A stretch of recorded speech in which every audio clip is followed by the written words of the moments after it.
Magsisimula ang kwento sa isang mundong magulo pa sa love life mo, kung saan nagkalat ang mga monsters na nambubulabog sa lahat.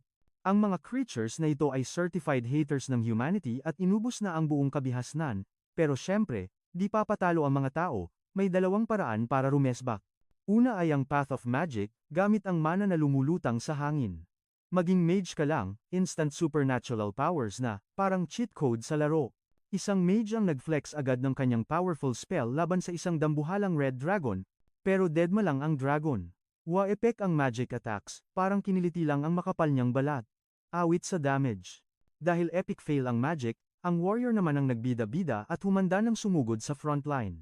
Sinamantala ng dragon ang chance para mag-dive at atakihin ang mga tao sa baba. At dito napapasok ang second path, ang swordsman na may superhuman strength. Kaso, basag agad ang espada pag tama sa skills ng monster. Negative agad. Beast mode na ang warrior sa inis dahil bawal pagsabayin ang dalawang path. Bigla na lang, may sumabog na apoy sa dibdib ng dragon. Pero gumanti ang creature ng mas malupit na fire attack, lihim na technique, roasted human. Shocked ang lahat, realizing na kapag mali ang pinili mong path, finish na. Tumalsik ang mga fighters, pero may bagong lodi na dumating. Naglilipara na ang lahat sa lakas ng dragon, pero sa gitna ng destruction, appearing na ang ating main character, hawak ang kanyang espada. Lumipad siya palapit sa dragon para sa final showdown. Gigil na ang dragon sa hamon at hinarap ang ating bida head-on. Sa mata ng halimaw, kitang-kita ang reflection ng ating gina ready ng managa. Isang hataw lang. Tapos ang boxing at panalo ang ating protagonist, nga ang ibang warriors sa bilis ng pangyayari. Iba talaga kapag na-master mo ang path at naging isang ganap na sword saint. Pet Malo. Ang pangalan niya ay Oscar, ang sword saint at isa sa mga pinakamalakas sa buong kontinente. Nagpasalamat ang survivors, shocked na makita siya. Pero sabi lang ni Oscar, layayas na kayo, ako na bahala dito. Cool kid yarn. Speechless ang lahat sa aura ng ating hero, habang nagwa-walk out siya, nag-reunion naman ang isang pamilya, happy na safe sila.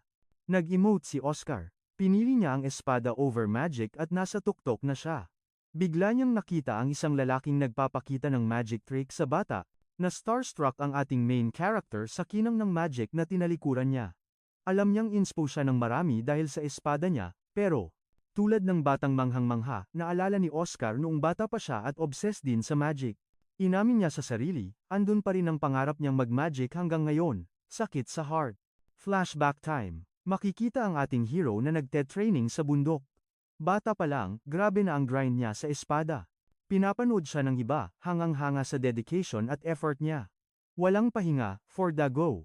Dalawang apprentice ang nanonood, at sabi ng isa, grabe si Master, walang absent, perfect attendance. Dati raw patag ang lupa dyan, pero dahil sa tindi ng training ng hero natin, lumubog ang lupa at nagka-crater. Lakas maka one punch man. Habang si Oscar, tuloy lang sa paghataw na may focused expression. Laser focus. Nalaglag ang panga ng apprentice sa kwento at sa halimaw na lakas ng kanyang master. Biglang tinuro ng tropa niya ang scroll, may message daw. Tinawag ng bata ang master, Master, wait lang po, pa-void. Tumakbo siya at inabot ang sulat na galing pa mismo sa capital para sa ating lodi, binasa ni Oscar, at nag-alala ang apprentice baka bad news. Sabi ng hero, medal lang pala dahil sa dragon, sabay reklamo. Choosy pa. Napa-facepalm ang apprentice at sinabing si Master lang ang magrereklamo sa ganyang honor, sana all may medal. Umay na kasi siya sa politika. At isa pa, bawal humataw ng todo sa capital, boring daw. Akala ng bata, sobrang love ni Master ang espada, pero tumingin lang sa malayo ang ating protagonist na parang may malalim na iniisip, ngumiti siya at sinabing, di ko naman talaga love to, at inamin na pinili niya ang espada dahil utos ng tatay niyang sword master. Loading ang utak ng apprentice, hindi ma-process ang revelasyon. Anyare, tuloy ni Oscar, hindi niya to pinili ng kusa. Napilitan lang yarn. Dagdag pa niya, naiinggit siya sa apprentice dahil may talent ito. Sabi ng bata, sumali siya dahil gusto niya, pero takot siyang mawala ang talent niya. Nag-confess siya, pwede pa kaya akong mag-mage? Ganito kasi yan. Ang mages at swordsmen ay may energy circuit sa katawan. Science yarn. Kaso, opposite ang powers nila. Pag pinaghalo, sabog ang katawan mo. Kaya once pumili ka, no turning back na, for life na to. Payo ni Oscar, huwag ka nang mag-isip, humataw ka na lang. Ganoon lang ginawa niya kaya naging alamat siya. Namotivate ang apprentice, tama ka, Master. Larga na.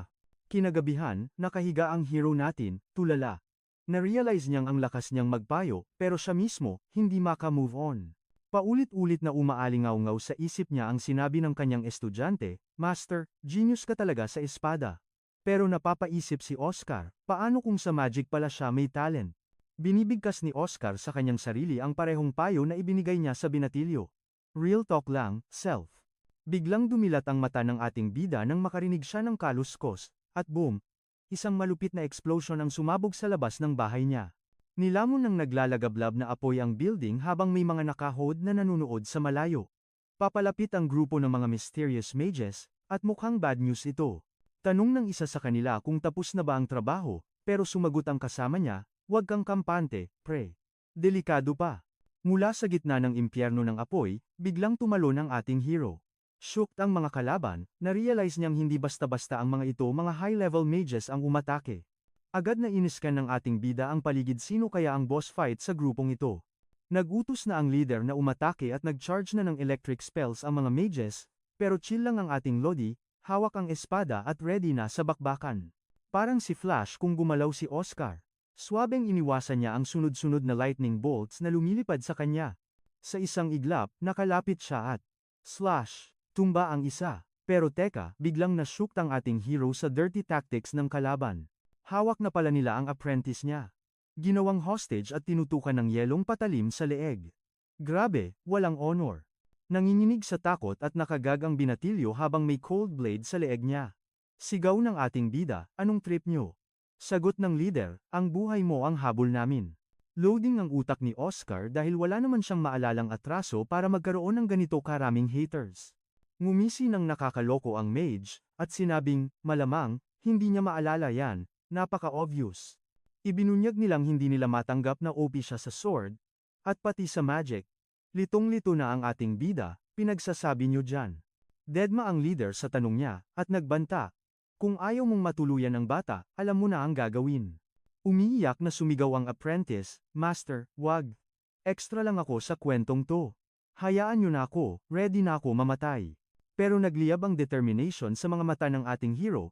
Nakuha niya ang sitwasyon at humigpit lalo ang hawak niya sa espada walang iwanan to. Sa gulat ng lahat, tumawa si Oscar. Tumpak kayo dyan, pero palpak ang plano nyo. Huwag niyong mamaliitin ang estudyante ko. Na-trigger ang leader sa angas niya. Aba talagang nanghahamon ka pa ha, at naghanda ng panibagong attack. Walang pasabi, nagpakawala ang leader ng brutal na shower of ice shards papunta sa ating bida. Ang bibilis ng tira, ready na tapusin ang lahat. Boom! Natabunan ng makapal na alikabok ang buong point of impact, tumalikod na ang mage, feeling sure win na dahil toast na ang sword saint, pero teka, bakit may hapdi sa pisngi niya? Isang hiwa, paano? Paglingon niya, tumba ang isa sa mga bataan niya. Ang malupit, ginawang human shield ni Oscar ang sarili niya para iligtas ang apprentice. Grabe, what a move. Sabi ng leader, mission accomplished na tayo. Boys. Sibat na.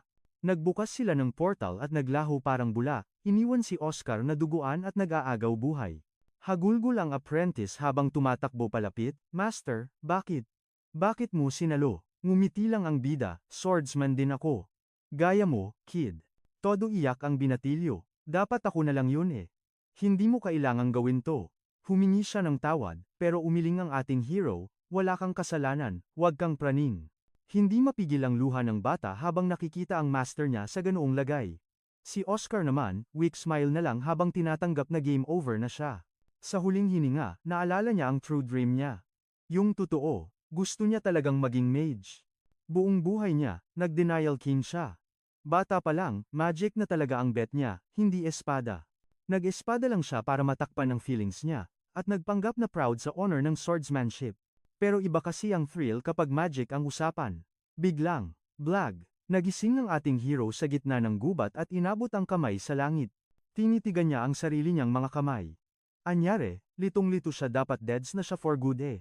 Inisken niya ang paligid. Pamilyar to. Na-realize niyang nasa Eisen siya, ang childhood hometown niya. Malinaw pa sa 4K video ang alaala niya sinakripisyo niya ang buhay niya para sa apprentice niya. Sa tabi niya, may wooden sword at mga sulat sa lupa. Nanlaki ang mata niya nang mabasa ang nakasulat sa mga sobre, invitation letters galing sa 2 biggest academies ng kaharian. Isa para sa magic, at isa para sa swordsmanship. Ganito ang tradisyon, pagtungtong ng 15 years old, pipili na ang mga bagets ng destiny nila. Napaisip si Oscar habang hawak ang magic letter. Teka, time travel ba to? Bumalik ba siya sa pagiging 14 years old bago siya naging sword saint? Biglang may aninong tumakip sa likuran niya at isang boses na kilalang kilala niya ang tumawag sa pangalan niya. Ang tatay niya, naka-serious mode at nagtanong, anong ginagawa mo dyan? Napatunganga si Oscar at dahan-dahang lumingon. Kung nasa nakaraan nga siya, ibig sabihin, buhay pa ang airpods niya. Pero sermon agad ang inabot niya. Masyado kang mayabang at pabaya sa training, napayuko na lang ang ating bida nang walang imik. Hindi naman sa mayabang siya. Takot lang siyang aminin ang tunay niyang pangarap. Revealed na isa palang legendary sword master ang tatay niya, kaya naman di magkandaw gaga sa dami ng disciples na gusto matuto. Bilang tagapagmana, natural lang nabakbakan agad ang training niya since bata pa, at kada improvement, abot tenga ang ngiti ng father niya sa sobrang proud. Pero one day, nagkaroon ng malupit na plot twist sa buhay ni Oscar. Excited siyang nagkwento about magic, pero mukhang maling move yun.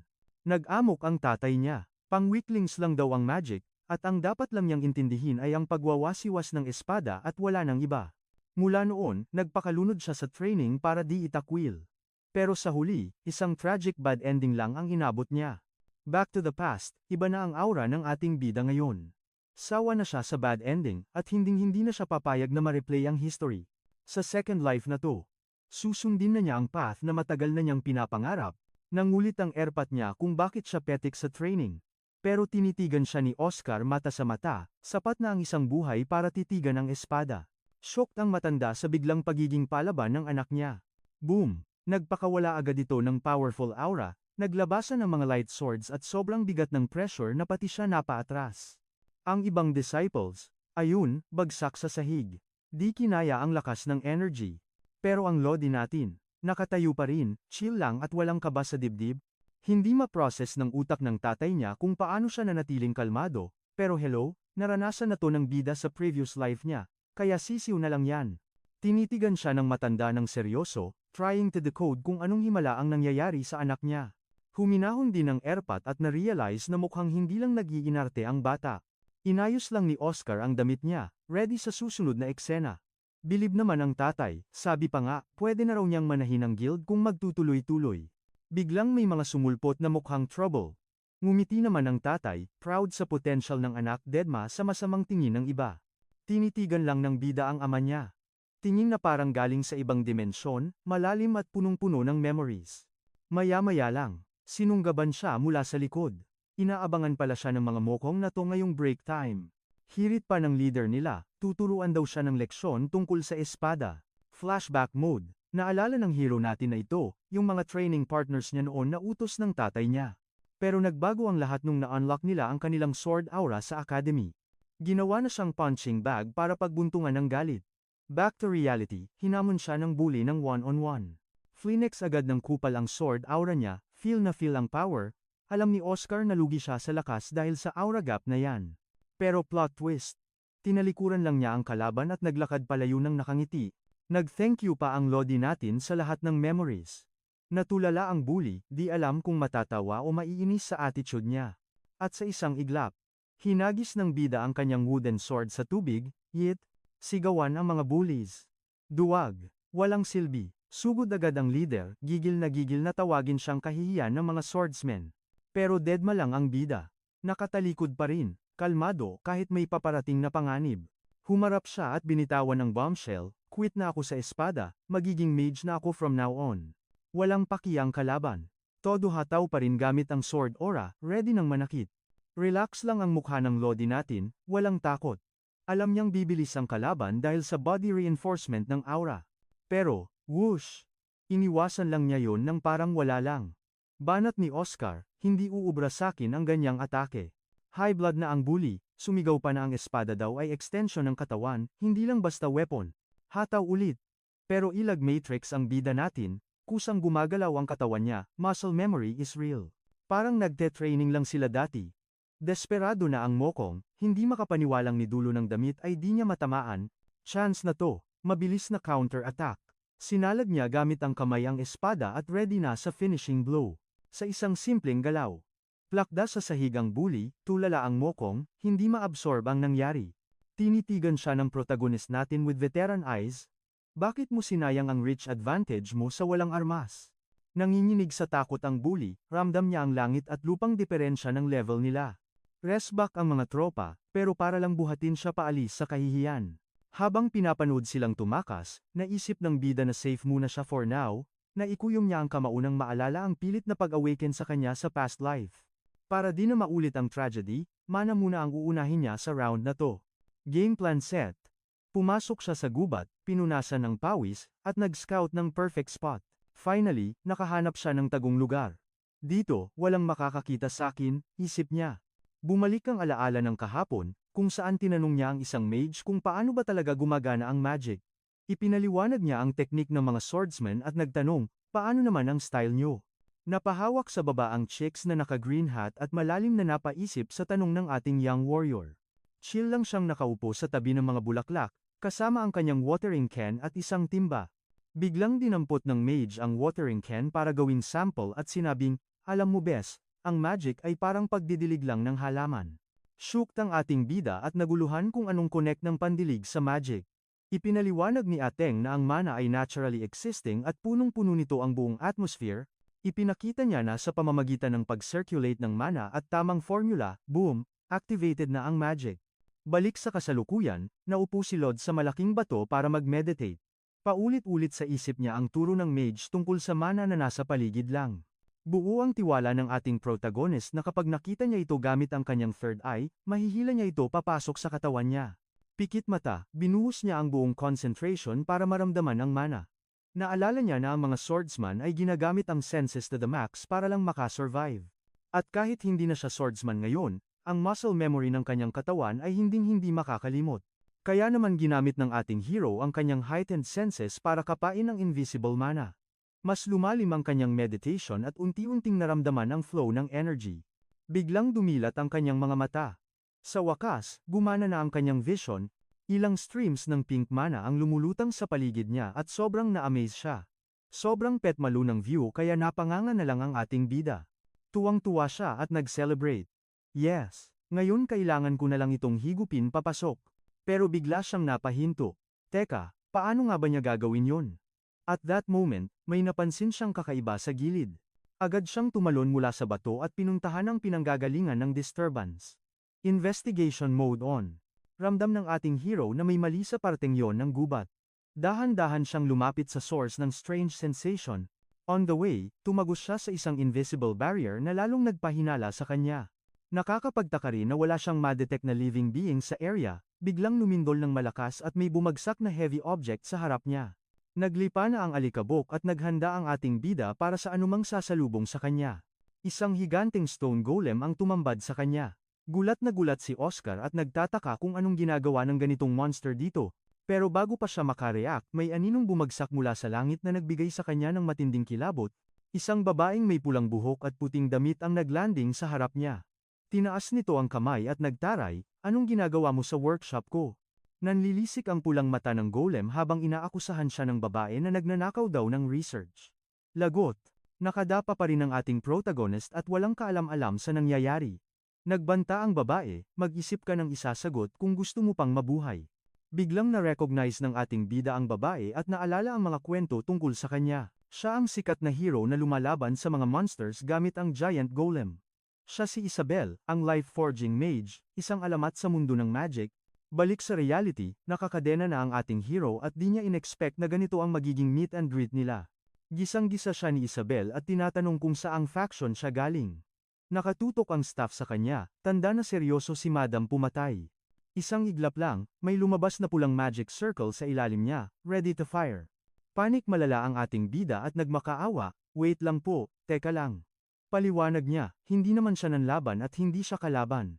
Tinitigan siya ng babae ng seryoso, mukhang pinag-iisipan kung totoo ang sinasabi niya. Pero biglang tumayo si Isabel at sinabing, mukhang gusto mong matusta. Handa na siyang umatake, goodbye, nameless mage. Napasigaw sa desperasyon ng ating hero na may pilit ng ngiti, una sa lahat, hindi pa po ako mage. Na siyang ikina-confuse ni Isabel. Tinawag siyang pathetic ni Isabel pero nag-decide itong i-check ang kanyang energy gamit ang magic. Umilaw ang mga mata ng dalaga habang iniisken ang ating bida at shocked siya nang ma-realize na walang kahit katiting na mana sa katawan nito.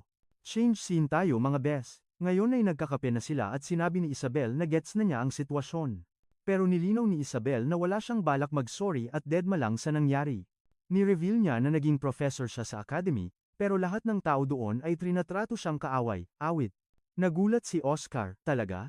Nagtuturo ka sa Magic Academy? Nakakita siya ng pag-asa para matutong gumamit ng mana.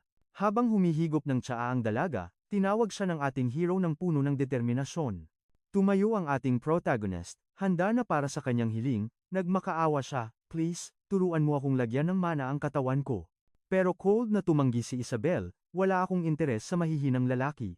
Basag ang puso ni Oscar nang sabihan siyang ubusin ang tsaa at lumayas na. Biglang pumasok sa isip niya ang kanyang malagim na katapusan noon. No way, hindi na pwedeng maulit yon. Nag-alab ang apoy sa kanyang mga mata. Alam ng ating bida na bawal sumuko, humingi ng refill ng tea si Isabel at agad na lumitaw ang servant golem dala ang teapot. Hindi pa tapos ang laban. Medyo nagulat ang ating bida nang makita niya ang service golem, pero hindi siya basta-basta tumitig lang. Gamit ang kanyang sharp senses, parang scanner na binusisi niya ang metal creature at boom. Detect agad na may glitch sa internal circuits nito. Agad siyang tumayo at nag-warning kay Isabel. May tapak yang golem, delikado. Pero deadma lang si ate girl. Akala niya nagpapapansin lang o KSP ang ating hero, pero biglang nanginig ang creature na parang sinasapian. System failure, nag-short circuit ang golem at ibinuhos ang kumukulong tsaa mismo sa ulo ni Isabel. Napasigaw na lang ang hero natin sa pangalan niya. Sa sobrang gulat sa mga pangyayari, flash step, agad ang lodi natin para saklolohan siya at tanungin kung okay lang ba siya habang nag-aalok ng tulong. Nag-zoom in ang camera, sa balikat ng golem sunog na sunog ang circuit. Napatulala si Isabel nang ma-realize niyang nag-lock ang system, sa kanang balikat nito. Mabilis pa sa 4:00, kumuha ng panyo ang ating bida at tinulungan si Isabel na punasan ng mainit na tsaa sa braso niya. Gulat na gulat si Isabel at nagtanong kung paano niya nahulaan ang malfunction. Sagot ni MC. Mukha raw kasing glitchy ang mana flow, kaya napatanong si girl kung nakakakita ba siya ng mana. Biglang nag-flashback sa isip niya ang alaala ng misteryosong green-haired mage. Naalala niya ang sinabi nito na, invisible, ang mana, kaya kinonfirm niya kay Isabel na yes, kitang-kita niya ito, and 4K resolution. Doon lang nagets ni ate kung bakit siya nakalusot sa barrier, noon. Binalikan ng bida natin ang past life niya bilang swordsman lahat ng combat experience niya at inisip na baka sixth sense, ito ng isang veterano. O baka naman ito, yung sinasabing hidden talent, ng misteryosong mage bago siya mategi. Biglang tumayo si Isabel at tinawag siya sa pangalan niya, dahilan para mapatigil ang ating lodi. Sabay ngiti ng may halong confidence, sinabi niyang tuturuan niya siyang gumamit ng mana. Litong-lito si MC, pero hirit ni girl, ayoko pa rin sa mga lampa, no. Pero inamin din niya sa wakas na nakuha ni MC ang atensyon niya, sabay abot ng kamay para sa isang pawn offer. Napangiti ang bida natin, relieved, at masaya sa bagong opportunity, at doon na nga nagkasundo ang dalawa sa pamamagitan ng isang matikas na handshake. Nag-iba ang eksena at nagsimula na ang goal. Lecture. Si Isabel, seryoso na sa harap ng chalkboard. Ipinaliwanag niya na mali ang akala ni MC dahil absorbed na agad ang mana. Tanong naman ng hero natin, paano niya padadaluyin ang mana sa circuits niya? Nag-drawing siya ng diagram, at sinabing dadaluy lang ang mana kung may formula na sasalo dito. Parang coding lang, kailangan ng tamang input. Na-curious ang lodi natin kung ano ba talaga yang formula. Na yan, nakangiting ipinakita ni Isabel ang isang magic paper na may nakadrawing na specific spell. Sobrang na-hype ang hero natin at tinanong kung anong spell ito, pero nagpabebe si ma'am at ginawa itong misteryo. Ang utos ni Isabel, i-visualize daw ang kapangyarihan sa katawan at ibuhos ito sa formula. Walang takot na tinanggap ng bida ang challenge, at sinabing ibibigay niya ang kanyang best. Ang boy estimate ni ma'am, 1 buwan daw bago makuha to. Pero kung totoo ang pun, mana eyes, ni MC, baka kayang tapusin sa loob lang ng kalahating buwan. Paulit-ulit na binubulong ng bida ang instructions, sinusubukang i-process ang gagawin. Na-realize niya agad parang pag-refine lang ito ng sword key. Pumikit siya, nag-focus, at kinonekta ang diwa sa kanyang inner self, Zen mode activated. Sa kanyang mental space, kitang-kita niya ang sariling katawan at ang daloy ng enerhiya, napangiti siya nang maramdaman ang ama na circulation sa loob niya. Nagliwanag ng bongga ang enerhiya, ready na siya para sa susunod na level ng proseso. Inunat niya ang kamay at parang water hose, na dinirekta ang lahat ng kapangyarihan papunta sa magic paper, sa sahig. Nanlaki ang mata ni Isabel, jaw drop, malala sa nakita. Pagdilat ng hero natin, successfully infused, na agad ang mana sa papel.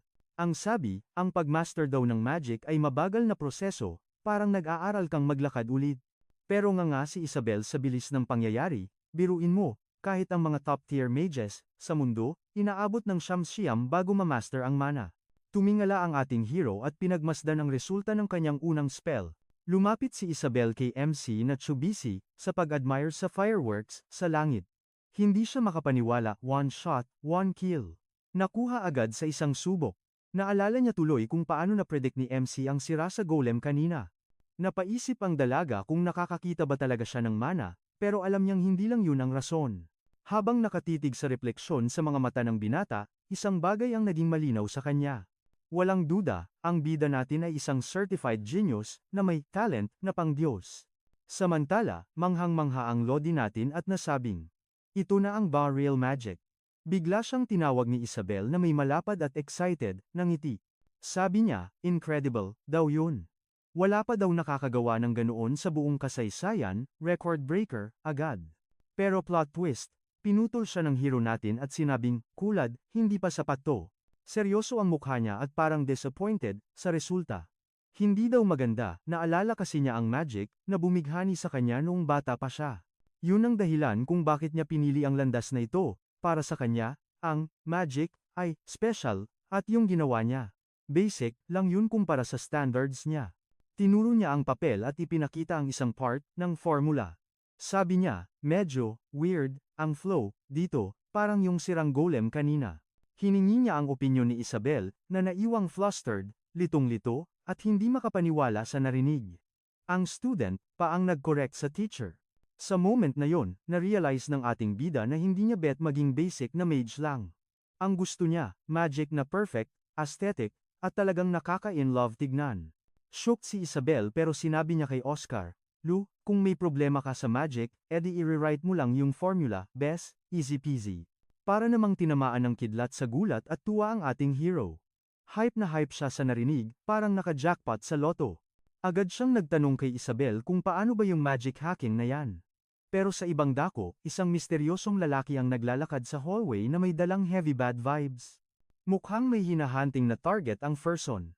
At boom, nakita niya ang mga mokong na binugbog ng ating bida kanina lang. Lumapit ang lalaking tinatawag na Mista at tinanong ang mga bugbog sarado, Hoy, anong nangyari sa mga pagmumukha nyo? Nanginginig sa takot ang mga kolokoy at nag-try pang maghugas kamay.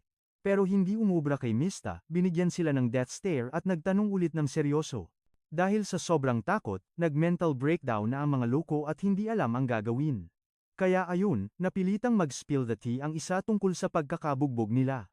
Halos malaglag ang panga ni Miste sa kwento, hindi siya makapaniwala na natalo ni Oscar ang leader nila kahit mukhang lampa ang ating bida. Inutusan niya ang mga bata na alagaan muna ang tropa nilang baldado para makarecover agad ito. Huwag niyong hayaang mamatay yan ah. Opo, boss. Sagot agad ng dalawa sabay baw dahil sa takot. Tumingala naman si Mista sa langit at nag-drama mode, sa wakas, dumating na ang tamang panahon. Napangisi siya sabay sabing oras na para ipasa sa bata ang legendary sword chi. Balik tayo kay Isabel at Oscar na nasa library at nagpaka-nerd sa dami ng libro. Manghang-mangha ang ating hero, grabe, hindi ko inakalang ganito pala kadip at nakaka-nosebleed ang mga formulas. Sagot naman ni ate girl, kailangan talaga ng utak para sa magic, normal lang yun. Pero bilib siya sa instincts ni Oscar kaya inoffer niya ang mga libro para makapag-review ito. Habang nakangiti at tinuturo ang utak niya, sinabihan niya si Oscar, go lang, kumuha ka ng kahit ilang mong gusto, libre lang matuto.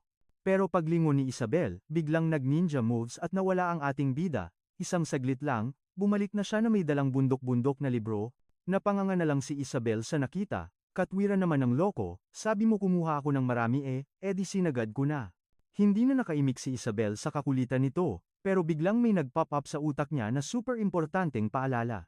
Naging seryoso ang mukha niya at sinabing, makinig kang mabuti.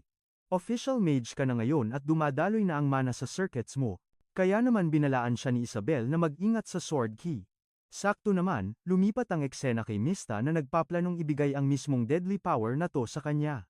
At tinapos ng dalaga ang kanyang warning sa isang nakakatakot na katotohanan: kapag pinagsama ang mana at sword chi, automatic, lights out at tigok ka na agad.